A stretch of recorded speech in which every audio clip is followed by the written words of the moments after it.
Eden গার্ডেন্সে বসে বিরাট Rohit সূর্যকুমারদের cricket দেখতে ভালোবাসেন না এরকম মানুষ প্রায় নেই বললেই চলে। কিন্তু জানেন কি, এই যে ইডেন গার্ডেন্সের মাঠে আজকে আপনারা ক্রিকেট খেলা দেখছেন, সেই মাঠটা আসলে ব্রিটিশদের দান করেছিলেন কলকাতার রানী রাসমণি।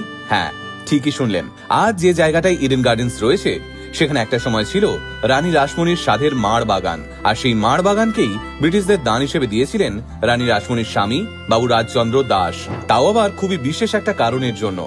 আর বাগানের মালিকানা পেয়ে পরে সেই বাগানটাকেই নতুন করে সাজিয়ে ব্রিটিশরা তৈরি করেন আজকের বিখ্যাত ইডেন গার্ডেন। 1836 জঙ্গলে ঘেরা হুগলি নদীর ধারে সেই সময় দাপিয়ে বেড়াতো দস্যুরা। হাজার ব্যবস্থা নিয়েও কিছুতেই জলদস্যুদের আটকাতে পারছিল না ব্রিটিশ সেনাবাহিনী। সেই রকমই একটা সময়ে ব্রিটিশ ভারতের গভর্নর জেনারেল হয়ে আসেন লর্ড অকল্যান্ড ইডেন। তার চেষ্টাতেই ধীরে ধীরে স্বাভাবিক হতে শুরু করে হুগলি নদী ধারের অবস্থা।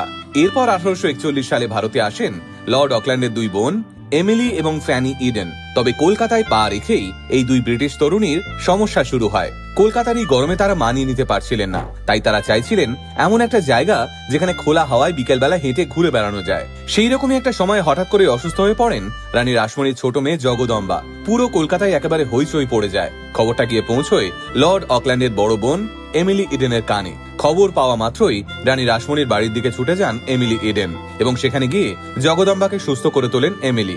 এমিলি ইডেনের এই সাহায্যে খুশি হয়ে তাকে রানী রাসমণির স্বামী বাবু রাজচন্দ্র দাস উপহার দেন হুগলি নদীর তীরে অবস্থিত এই মাড় বাগান। আর সেই জমিতেই 1841 সালে ইডেন সিস্টার্স নিজের হাতে তৈরি করেন নিজেদের একটা বাগান, যেখানে প্রতিদিন বিকেলবেলা তারা ঘুরে বেড়াতেন। প্রথমে লোকজন এই বাগানটাকে লেডি বাগান বলে ডাকতেন। পরে 1842 সালে এই বাগানের নাম দেওয়া হয় অকল্যান্ড সার্কাস গার্ডেন। তবে 1842 সালে ইংরেজ আফগানদের যুদ্ধে ইংরেজদের পরাজয় এবং অকল্যান্ডের বদলির পর এই অকল্যান্ড সার্কাস গার্ডেন চলে যায় পরবর্তী গভর্নর জেনারেল লর্ড এলেনবোরোর হাতে। অবশেষে 1856 সালে লর্ড ক্যানিং দুই ইডেন সিস্টার্স এর স্মৃতিতে এই বাগানের নাম দেন ইডেন গার্ডেন্স। তবে সেই সময় পর্যন্ত ইডেন গার্ডেন্স শুধু ব্রিটিশদের সময় কাটানোর জায়গায় ছিল। 1869 সালে লর্ড মেও ভারতের গভর্নর জেনারেল হয়ে আসার পর তিনি ইডেন গার্ডেন্স এর ভোল বদলে দেন। 1871 সাল পর্যন্ত এই ইডেন গার্ডেন্স এর মেরামতি করা হয়। অবশেষে 1872 সালে নতুন করে খুলে দেওয়া হয় ইডেন গার্ডেন্স এর দরজা। সূর্য ডুবে যাওয়ার পর ময়দানে খেলাধুলো করে ব্রিটিশ অফিসাররা ইডেন গার্ডেন্সে আসতেন ইভিনিং ওয়াক করার জন্য। প্রথম এই পার্কে ঢোকার জন্য এন্ট্রি ফি দিতে হতো, কিন্তু 1880 সালে সেটন কার নামের এক ব্রিটিশ অফিসার আপত্তি জানিয়ে বলেন এই জায়গাটা একটা প্রাইভেট প্রপার্টি ছিল, তাই এই পার্কে ঢোকার জন্য এন্ট্রি ফি নেওয়া উচিত নয়। তার আপত্তিতেই পরের বছর থেকে সরিয়ে নেওয়া হয় ইডেন গার্ডেন্স এর এন্ট্রি ফি।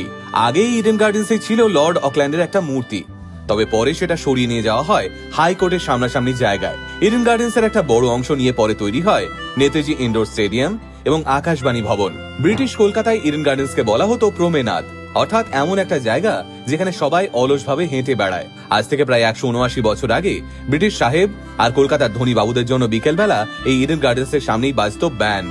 এই ব্যান্ডের দায়িত্বে ছিল ফোর্ট উইলিয়ামের সেই সময়কার রেজিমেন্ট। আর এই থেকে ইডেন গার্ডেন্স এবং ফোর্ট উইলিয়ামের কাছাকাছি জায়গাটার নাম হয়েছিল ব্যান্ড স্ট্যান্ড।